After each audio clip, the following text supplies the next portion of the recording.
English shorthand 80 words per minute. English shorthand magazine, volume 11, practice number 4. Please get ready, start.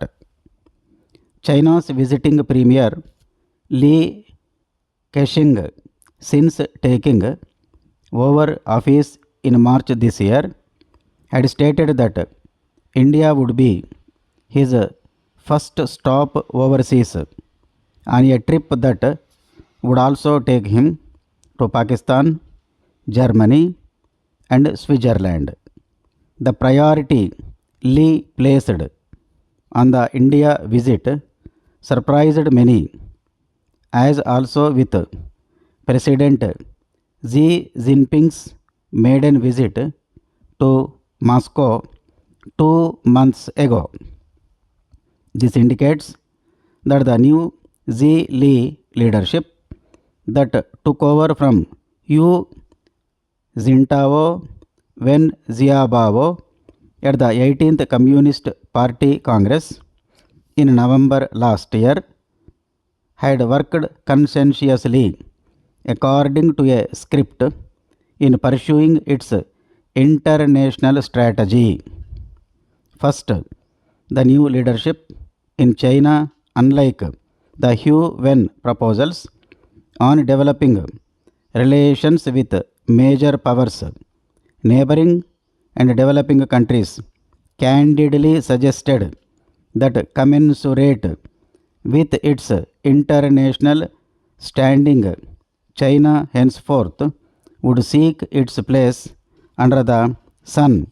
However, against the backdrop of the US plan for rebalancing in the Asia-Pacific region and its quest to seek net security providers, and also in light of territorial and sovereignty issues that have come to the fore thanks to China's military's assertiveness against Japan, Vietnam and the Philippines, and a rising tide of nationalism. China's leadership needed to go back to partners in the international system to ward off challenges to its rise.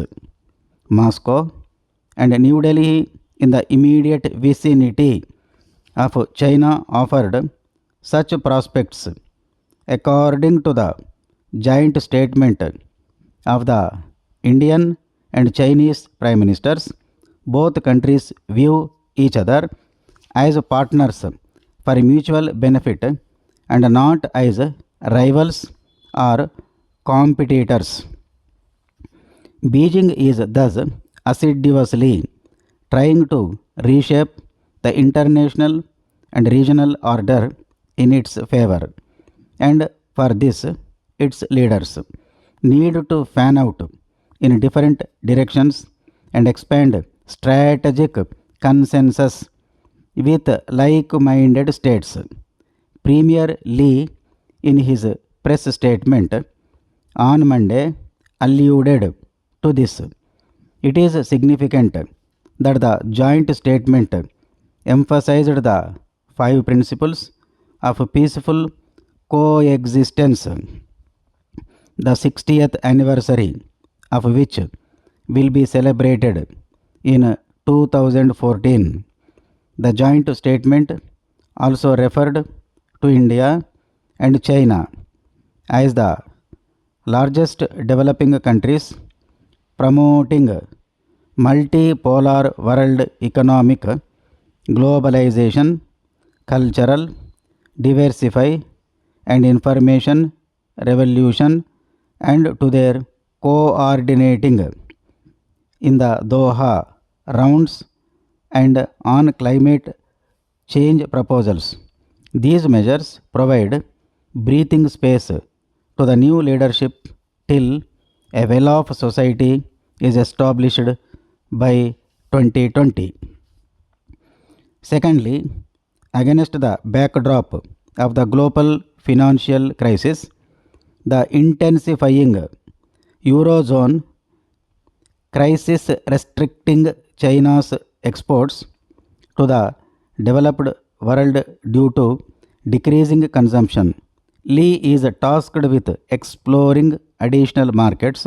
Last year, China's growth rate fell to about 7.9%, and trade frictions with the US and the EU are increasing.